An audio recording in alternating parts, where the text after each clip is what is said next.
നിന്റെ നൂപുരമർമരം ഒന്നു കേൾക്കാനായി വന്നു നിന്റെ സാന്ത്വന വേണുവിൽ രാഗലോലമായി ജീവിതം. നീ എന്റെ ആനന്ദ നീലാംബരി, നീ എന്നും അണയാത്ത ദീപാഞ്ജലി, ഇനിയും ചിലമ്പണിയൂ.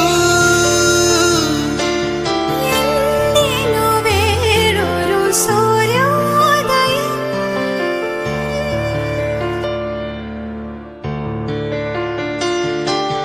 എന്തിനു വേറൊരു സൂര്യോദയം, നീ എൻ പൊന്നുഷ